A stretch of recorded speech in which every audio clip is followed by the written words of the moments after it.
यह बहुत पुराने समय की बात है। एक क्रोधी राजा ने अपने बेटे को किसी दोष के कारण देश निकाला दे दिया। राजकुमार बड़े दुखी मन से अपने गुजारे के लिए 4 लाल और कुछ स्वर्ण मुद्राएं साथ में लेकर भरे हृदय से अपने पिता के महल को छोड़कर चल पड़ा। चलते चलते जब वह राजकुमार शहर से कुछ दूर पहुंचा तो उसे एक साधु का आश्रम दिखाई दिया। राजकुमार उस साधु के आश्रम में पहुंचा और साधु को देखकर दंडवत प्रणाम कर एक तरफ जाकर बैठ गया। साधु ने उसकी मायूस शक्ल और शरीर पर कीमती वस्त्रों को देखकर पूछा, बेटा तुम कौन हो और यहां कैसे आए हो? साधु की बात सुनकर राजकुमार कहने लगा, महाराज मैं राजा संवर्धन सिंह का पुत्र वीरेंद्र सिंह हूं। मेरे पिता ने मुझे देश निकाला दे दिया है, इसी कारण मैं परदेश जा रहा हूं। रास्ते में आपका आश्रम दिखाई दिया तो मेरे मन में आया कि मैं आपके दर्शन करता चलूं। वीरेंद्र सिंह की बात सुनकर साधु ने कहा, बस तुम बहुत ही नेक इंसान हो। परदेश जा रहे हो इसलिए मैं तुम्हें 4 बातें बताता हूं। तुम उन बातों पर पूरा ध्यान रखना क्योंकि परदेश में ये बातें तुम्हारे बहुत काम आएंगी। पहली बात, परदेश में एक से भले 2 होते हैं। दूसरी बात, परदेश में दूसरे के हाथ का बना खाना मत खाना। यदि किसी कारण से खाना भी पड़ जाए तो पहले किसी जानवर को खिला देना। तीसरी बात, परदेश में जाकर किसी दूसरे की बिछाई हुई चारपाई पर मत सोना। यदि सोना पड़े तो पहले बिस्तर को अच्छी तरह से झाड़ लेना और फिर सोना। चौथी बात, यदि कहीं शत्रुओं के जाल या फंदे में फंस जाओ तो जहां तक हो सके नरमी और ज्ञान की बातें करके अपने उद्देश्य को प्राप्त करना। साधु ने कहा, मेरी ये 4 बातें हमेशा ध्यान रखना। साधु की बात सुनकर राजकुमार ने साधु को प्रणाम किया और परदेश के लिए चल पड़ा। चलते चलते कई दिन बीत गए।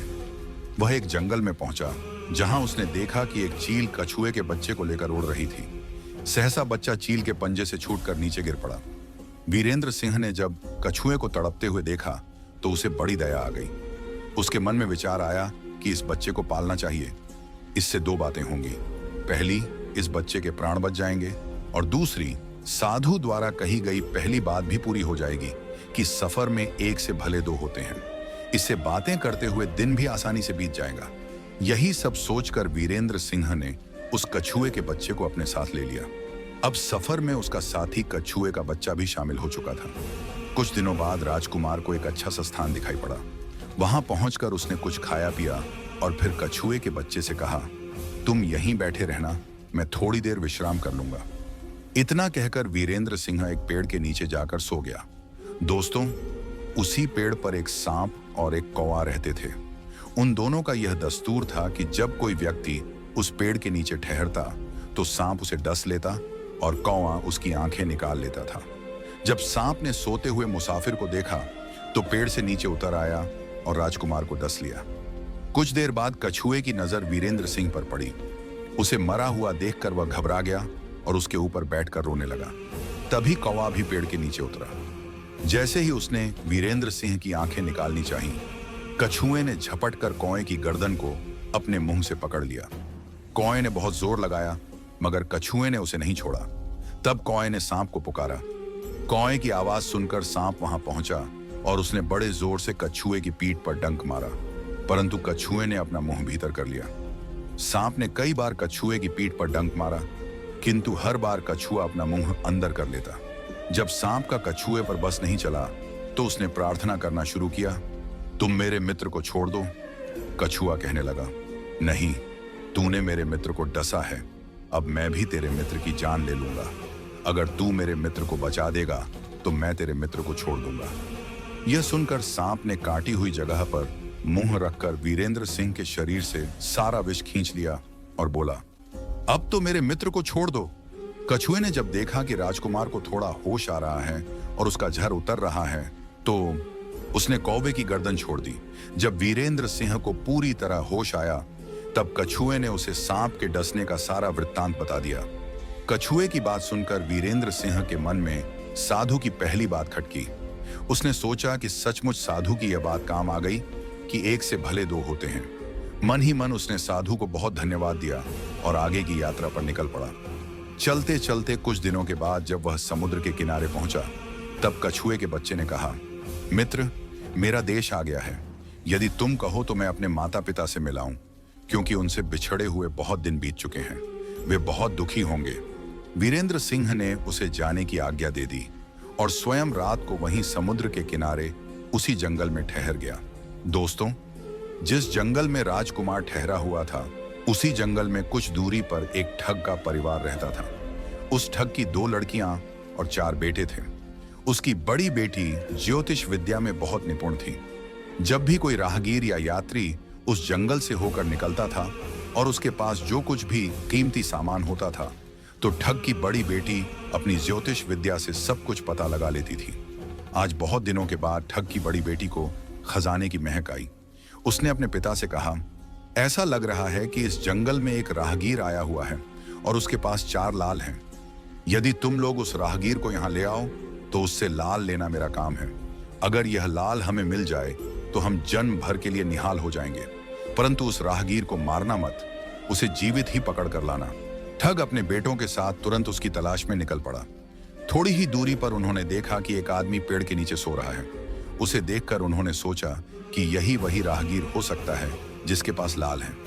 उन्होंने उसे पकड़ लिया और अपनी बड़ी बेटी के हवाले करके बोले, इससे लाल निकलवाना अब तेरा काम है। ठग की बड़ी बेटी ने पूरे आत्मविश्वास के साथ कहा, तुम लोग चिंता मत करो, मैं इससे लाल निकलवा लूंगी।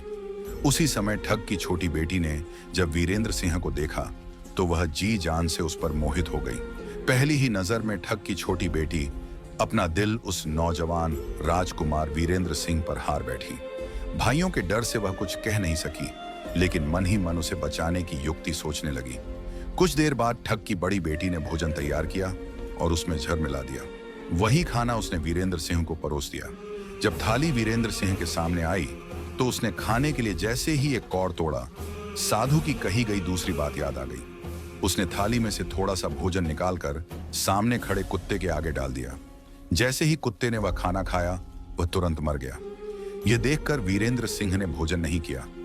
उसके मन में विचार आया कि साधु की दूसरी बात भी काम आ गई। अपनी इस चाल के असफल होने पर ठग की बड़ी बेटी भीतर ही भीतर गुस्से से तिलमिला गई, लेकिन उसने गुस्से को दबा लिया। फिर उसने वीरेंद्र सिंह के सोने के लिए पलंग तैयार करवाया और कहा, जाओ मुसाफिर, ऊपर के कमरे में तुम्हारे लिए पलंग तैयार करवा दिया गया है। अब तुम आराम करो। कई दिनों के सफर की थकान के कारण तुम बहुत थके हुए हो। वीरेंद्र सिंह जब ऊपर आया तो उसे बढ़िया धुली हुई चादर पलंग पर बिछी हुई दिखाई दी। उसने सोचा, जो हुआ सो हुआ, कई दिनों के बाद चैन की नींद तो सोने को मिलेगी। जैसे ही वह पलंग पर बैठने को हुआ, तभी उसे साधु की कही गई तीसरी बात याद आ गई। परदेश में जाकर हमेशा बिस्तर को झाड़कर सोना, किसी दूसरे के बिछाए हुए बिस्तर पर मत सोना। वीरेंद्र सिंह ने तुरंत बिस्तर को झाड़ा। जैसे ही उसने चादर हटाई, उसके होश उड़ गए। वह बिस्तर कच्चे सूत के धागों से तैयार किया गया था, जिसके नीचे आग का एक गहरा कुआं था। कुएं के भीतर बड़े बड़े धधकते हुए अंगारे चमक रहे थे। वीरेंद्र सिंह ने मन ही मन सोचा, साधु की तीसरी बात भी आज काम आ गई। उसने साधु को एक बार फिर धन्यवाद दिया और पास पड़ी एक टूटी हुई चारपाई पर जाकर लेट गया। दोस्तों, थोड़ी देर पहले जो राजकुमार चैन की नींद लेने की सोच रहा था, अब नींद उसकी आंखों से कोसों दूर थी। अब तो उसे अपनी जान के लाले पड़े थे। वह सोचने लगा कि आज की रात बचना बहुत कठिन है। तभी ठग की छोटी बेटी मौका पाकर आई और कहने लगी, हे प्रिय, मैं तुम पर दिलो जान से मरती हूं, परंतु आज की रात मेरे बस में कुछ नहीं है। आज की रात मेरी बड़ी बहन की बारी है। जैसे भी हो सके बस आज की रात मेरी बहन से अपने प्राण बचा लेना। कल मेरी बारी है। हे स्वामी, मैं तुम्हारी दासी हूं, मैं तुम्हें साफ साफ बचा लूंगी। इतना कहकर ठग की छोटी बेटी वहां से चली गई। जब सब लोग खाना खा चुके तो ठग की बड़ी बेटी ऊपर बने कमरे में चली गई। उसने सोचा कि अब तक तो राहगीर जलकर राख हो चुका होगा, पर जैसे ही वह कमरे के अंदर आई और देखा कि राहगीर तो बिल्कुल सही सलामत टूटी हुई चारपाई पर लेटा हुआ है, तो उसके क्रोध का ठिकाना न रहा। उसने तुरंत अपनी कटार निकाली और क्रोध से कहने लगी, हे राहगीर, यह तो अपने 4 लाल निकालकर मुझे अभी के अभी दे दो, वरना मैं तुम्हें मार डालूंगी। उसी समय वीरेंद्र सिंह को साधु की चौथी बात याद आ गई। जब कहीं शत्रुओं के फंदे में फंस जाओ तो जहां तक हो सके नरमी और ज्ञान की बातें सुनाकर अपने उद्देश्य को पूरा करना चाहिए। उसने सोचा कि आज रात बचना तो जरूरी है, पर साधु की चौथी बात भी आजमानी चाहिए। यही सोचकर वीरेंद्र सिंह ने उस लड़की से कहा, मेरे पास लाल नहीं है। यदि तुम मुझे मार डालोगी तो वैसे ही पछताओगी जैसे बंजारा अपने कुत्ते को मारकर बाद में पछताया था। लड़की ने गुस्से में कहा, कौन बंजारा? कौन सा कुत्ता? क्या बक रहे हो तुम? मेरी तो कुछ समझ में नहीं आ रहा है। राजकुमार कहने लगा, तुम नहीं जानती तो सुनो। एक बंजारा था जिसने एक कुत्ते को पाल रखा था। वह कुत्ता बड़ा समझदार था, जिसे बंजारा अपने बेटे से भी ज्यादा प्रेम करता था। उसने सोचा कि यदि वह भौंकता तो परिवार के सभी लोग उठ जाते और डाकू उनका कत्ल कर देते। इसलिए वह चुपचाप बस उन्हें देख रहा था। जब डाकू सेठ के घर से चोरी किया हुआ धन लेकर चल पड़े तो कुत्ता चुपचाप उनके पीछे पीछे हो लिया। सेठ के पास इतना धन था कि डाकू उसे निकाल तो लाए, लेकिन लेकर चलना उनके लिए मुश्किल हो रहा था। दिन निकलने ही वाला था तब डाकुओं ने मन में विचार किया कि उस धन को एक तालाब के अंदर छिपा देते हैं। डाकुओं ने सोचा कि बाद में आकर आराम से उस धन को निकाल लेंगे। कुत्ता उनकी यह सारी करामात देखकर चुपचाप वापस सेठ के घर लौट आया। सुबह हुई तो सेठ के घर में कोहराम मच गया। पता चला कि चोर सारा धन लेकर भाग गए हैं। सेठ का रो रो कर बुरा हाल था। आसपास के लोग उसे दिलासा देने की कोशिश कर रहे थे। सेठ ने रोते हुए कहा, सुना था बंजारे का कुत्ता बहुत समझदार है, पर यह तो एक बार भी नहीं भौंका। तभी बंजारे का कुत्ता सेठ की धोती पकड़कर खींचने लगा। कुत्ते की हरकत देखकर पास खड़े एक समझदार व्यक्ति ने सेठ से कहा, सेठ जी, यह कुत्ता कुछ कहना चाह रहा है, हमें इसकी बात सुननी चाहिए। सभी लोग कुत्ते के पीछे पीछे चल पड़े। कुत्ता उन्हें उसी तालाब के पास ले गया जहां रात में डाकुओं ने धन छिपाया था। तभी वह दौड़कर तालाब के अंदर घुस गया और अशर्फियों से भरी हुई एक थैली अपने मुंह में दबाकर बाहर आ गया। यह देखकर सेठ के नौकर तुरंत तालाब में कूद गए और चोरी किया हुआ सारा माल बाहर निकाल लाए। ये सब देखकर सेठ की आंखों में आंसू आ गए। वह भावुक होकर कुत्ते से कहने लगा, मुझे माफ कर देना, मैंने तुम्हें बहुत बुरा भला कहा था। सेठ ने तुरंत कागज मंगवाया और बंजारे के नाम एक चिट्ठी लिखी। भाई बंजारे, तेरे कुत्ते ने मेरे 10,000 पूरे कर दिए। मैं तेरे कुत्ते को तेरे पास वापस भेज रहा हूं। अगर तुझे आगे भी 10,000 की आवश्यकता हो तो मेरे पास आकर ले जाना। इतने समझदार कुत्ते को मेरे पास छोड़ने के लिए तेरा बहुत बहुत धन्यवाद। सेठ ने चिट्ठी कुत्ते के गले में बांध दी और उसे नम आंखों से विदा किया। कुत्ता घूमता घूमता 4-5 दिन के बाद अपने मालिक बंजारे के पास पहुंच गया। कुत्ते को आता देख बंजारे के बदन में आग लग गई। उसने सोचा, मैं तुझे साहूकार के पास गिरवी रखकर आया था और तू वहां से भाग गया। तूने मेरी बेइज्जती करवा दी। गुस्से में अंधा हुआ बंजारा तुरंत अपनी बंदूक निकाल लाया और कुत्ते को गोली मार दी। कहते हैं, क्रोध में लिया हुआ कोई भी फैसला कभी सही नहीं होता। हमेशा कोई भी निर्णय लेने से पहले व्यक्ति को सोच विचार करके ही कोई कदम उठाना चाहिए। लेकिन बंजारा तो गुस्से में अंधा हो चुका था। उसने कुत्ते को गोली मार दी और सिर पकड़कर वहीं बैठ गया। कुछ देर बाद उसकी नजर कुत्ते के गले में टंगी पर्ची पर पड़ी। बंजारे ने पर्ची निकालकर पढ़ना शुरू किया। पढ़ते ही वह फूट फूट कर दहाड़ मारकर रोने लगा। लेकिन अब भला क्या हो सकता था। बंजारे की कहानी सुनाकर वीरेंद्र सिंह ठग की बेटी से कहता है, एक और कहानी सुनो। एक राजा के पास एक बहुत समझदार और शिक्षित तोता था। वह तोता बड़ा चतुर था। एक दिन राजा तोते को अपने साथ गंगा स्नान के लिए ले गया। उसने तोते को घाट पर बिठा दिया और स्वयं स्नान करने चला गया। तभी तोते की नजर अमर फल पर पड़ी, जो पास ही नदी में बहता हुआ जा रहा था। तोते ने उसे नदी से बाहर निकाल लिया। जब राजा स्नान करके लौटे तो तोता अमर फल देते हुए कहने लगा, महाराज, यह अमर फल है, इसे खा लीजिए। राजा ने कहा, मैं अकेला अमर फल खाकर क्या करूंगा? इसे अपने बाग में लगाऊंगा।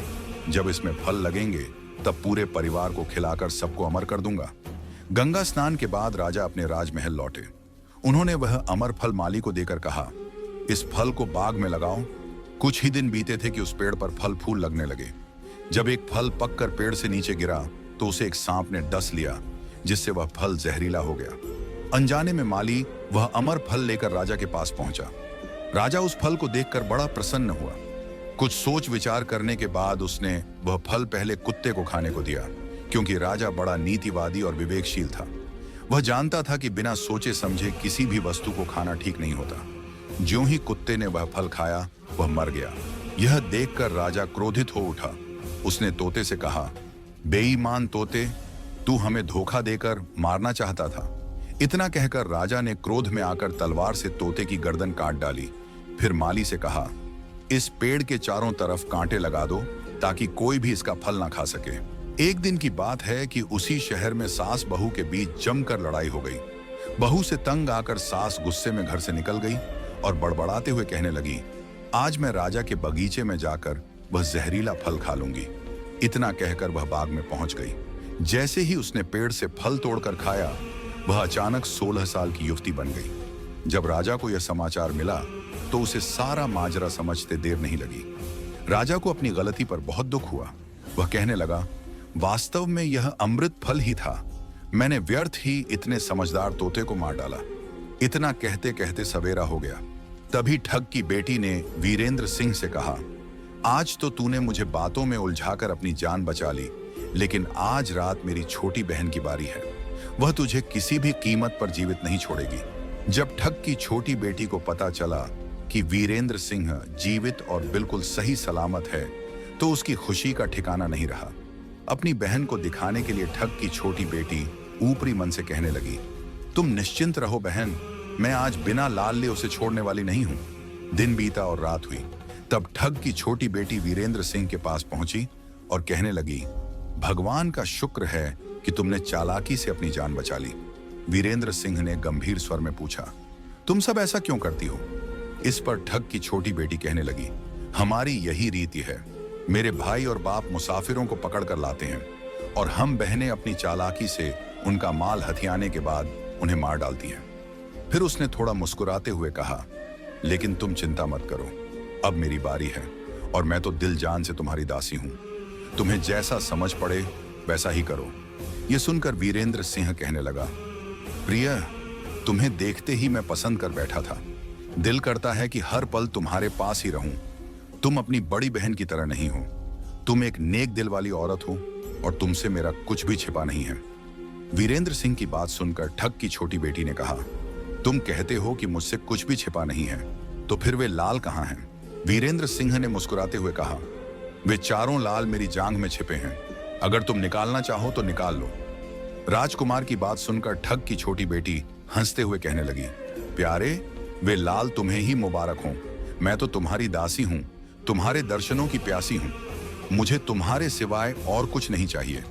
यह सुनकर वीरेंद्र सिंह गहरी आवाज में बोला, जो कुछ भी तुमने कहा है वह सब ठीक है, लेकिन प्यार और प्रेम की बातें तभी तक मायने रखती हैं जब हमारे शरीर में प्राण बचे हों। जब तुम्हारे बाप और भाइयों को इसका पता चलेगा तो हमारी खैर नहीं रहेगी।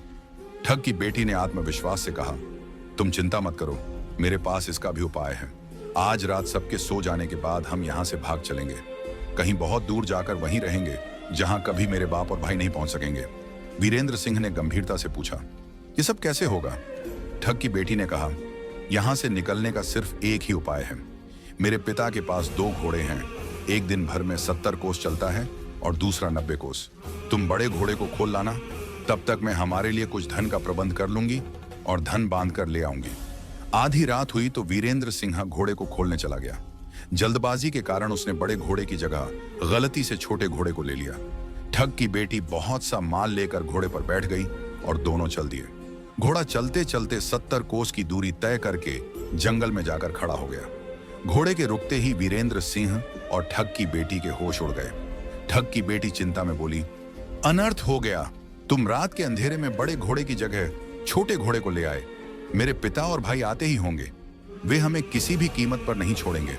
उधर जब सवेरा हुआ तो ठग ने देखा कि उसकी बेटी और मुसाफिर दोनों गायब हैं। उसने क्रोध में सोचा, निस्संदेह वह बदमाश मेरी बेटी को भगा कर ले गया है। वह तुरंत तबेले की ओर भागा। वहां पहुंचकर उसने पाया कि छोटा घोड़ा गायब है, जबकि बड़ा घोड़ा वहीं बंधा हुआ है। वह सोचने लगा, वे ज्यादा दूर नहीं गए होंगे। ठग ने बड़े घोड़े पर सवार होकर तेजी से जंगल की ओर दौड़ लगा दी। थोड़ी ही देर में वह उसी स्थान पर पहुंच गया जहां वीरेंद्र सिंह और उसकी बेटी ठहरे हुए थे। वीरेंद्र सिंह ने ठग को आते देखा तो घबरा गया। उसने कांपती आवाज में कहा, देखो, तुम्हारे पिता आ रहे हैं। अब हमारे प्राण कैसे बचेंगे? ठग की बेटी ने दृढ़ता से कहा, घबराओ मत, जैसा मैं कहती हूं वैसा ही करो। जाओ, उस पेड़ पर चढ़कर बैठ जाओ। जब मेरा बाप तुम्हें पकड़ने के लिए आएगा और पेड़ पर चढ़ेगा तो मैं चुपके से बड़े वाले घोड़े पर चढ़कर उसे तुम्हारी डाल के नीचे लाकर खड़ा कर दूंगी। तुम कूद कर उसी घोड़े पर जाकर बैठ जाना। इस प्रकार हम दोनों बचकर साफ साफ निकल जाएंगे। यह सुनकर वीरेंद्र सिंह तुरंत पेड़ पर चढ़ गया। तभी ठग भी वहां पहुंच गया। पिता को देखकर उसकी बेटी ने नाटक करते हुए कहा, पिताजी, यह दुष्ट मुझे धोखे से यहां भगा लाया है। आप इसे किसी भी कीमत पर छोड़ना मत। इतना सुनकर ठग गुस्से से तिलमिला गया। वीरेंद्र सिंह को पेड़ पर चढ़ा देख वह घोड़े से नीचे उतरा और उसे पकड़ने के लिए पेड़ पर चढ़ने लगा। बाप के घोड़े से उतरते ही ठग की बेटी ने मौका देखकर घोड़े पर चढ़कर उसे वीरेंद्र सिंह की डाल के नीचे लाकर खड़ा कर दिया। वीरेंद्र सिंह तुरंत कूदकर उसी घोड़े पर जाकर बैठ गया। वीरेंद्र सिंह के बैठते ही ठग की बेटी ने घोड़े को दौड़ा दिया। ठग हाथ मलता रह गया। ठग की बेटी और वीरेंद्र सिंह कई दिनों का रास्ता तय करने के बाद एक शहर में पहुंचे और वहीं बस गए। वीरेंद्र सिंह और ठग की बेटी आराम से दिन काट रहे थे। इसी दौरान देश निकाले का समय भी पूरा हो चुका था। तब वीरेंद्र सिंह उसे लेकर अपने राज्य वापस चला गया और उससे विवाह कर लिया। दोनों ने हंसते खेलते जीवन व्यतीत किया। यह कहानी हमें सिखाती है कि प्रेम और विश्वास का बंधन सबसे मजबूत होता है। जब धैर्य और निस्वार्थ प्रेम मिलते हैं तो असंभव भी संभव हो जाता है। सही निर्णय, संयम और परस्पर विश्वास हमें हर संकट से बाहर निकाल सकते हैं।